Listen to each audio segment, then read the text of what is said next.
Welcome to the Daily Review. This is Razak, Senior Trading Strategist here at CMTrading. And today is April 11th, 2025, and today is Friday morning. So looking at the highlights today, the U.S. markets continue to be very, very volatile. Now looking at today's major economic events, we have at 2:30 South African time from the United States a producer's price index. That's an inflation report on the producer side. And also at 4 p.m. South African time, consumer sentiment coming out today.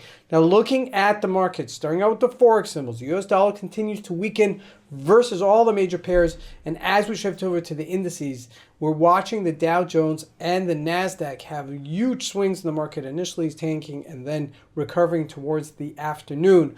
Now looking at commodities, gold rallies to new record highs, while oil just unchanged. And looking at the stocks, they're really mixed, but mostly a sell-off across the board. And lastly, looking at cryptocurrencies, Bitcoin consolidating at 80K. So let's take a look at the markets and see what we can expect from today's trading.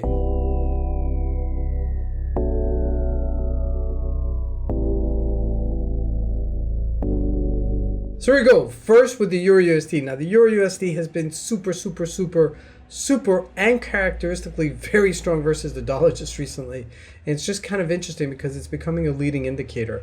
Now we're hitting new highs for the year for the euro versus the US dollar. Look at that. We're at 113. 113. I say it again, 113 once again. Now looking at a weekly chart, that's where we're at. Okay, we are at somewhat resistance-ish level before. Now the next real stop is 115 if it gets to there. But this is looking like it's going to set itself up to an ABC move. And there's a lot of corrections here in the market. Now looking at the GBP USD, that one which was generally stronger versus the dollar has actually just been playing catch up. Okay, it hasn't broken above this 131-ish level, and you can see it's below its previous high. So it does still have some room if it does play catch up. Now looking at some of the other major pairs, the Canadian dollar strengthening versus the dollar. We haven't seen this, and breaking a 200-day moving average on a daily.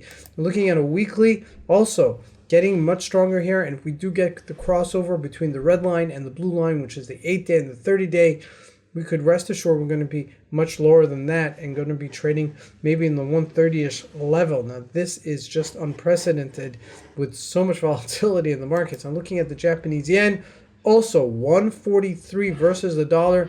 I'm looking at a weekly chart. It hasn't gone there to that 139-ish level, but potentially it could still get there if we don't see a correction later today. Now, looking at the commodities, gold hitting all-time record highs, 32.13, and this is just really a fantastic story to write because the recovery is just so sharp, so quick, and there's so many things to trade all at one time. You've got to really focus on one or two really specific sectors, and they come back to you. And just realize that sometimes this will trade and this will not trade, and if you're trading something that's not trading, well, that just happens sometimes. Just going to have to accept it. Now, looking at crude oil, as we're shifting over there, it's really unchanged, $59 a barrel. Natural gas actually trading a little bit lower here. Okay, if we look at a daily chart, you can see it receded below that $4 range. Now, looking at the U.S. markets, this is where it becomes super interesting. Now, you can't really value this, but this is the surge that we had the day before, the 2,900. And then the next day, we petered out over 1,600 points. And then we had a little bit of a recovery towards the end of the day.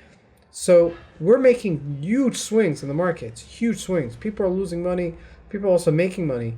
But this is just part of the game that you just have to be very careful and not, get caught up on any of these. Looking at the NASDAQ, look at that. I mean, on a 1-hour chart, let's take a look at that. That was a huge surge and also very similar move, and it receded. Now, Walmart was the only stock that was red on the platform. Okay, it was green, excuse me. It was the only one that was green on the platform. Everything else was red and receding. Yes, we had mixed, because when I say mixed, it was some were weaker than others. So let's break it down, right? If we look at Apple, we kind of saw it really being green on the day, okay, at 190.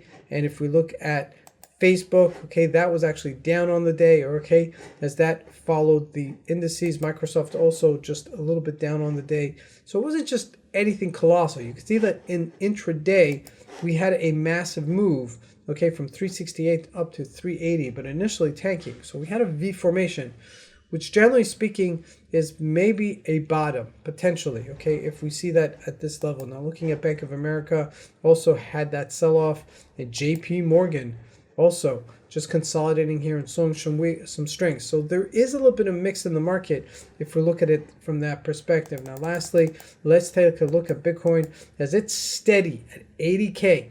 Yes, is it down from its all-time record highs? Absolutely. But is it selling off like with gusto? No. So it's relatively still strong in this environment. And if we do pick up again, I believe that Bitcoin will be strongest as it's going to make a recovery.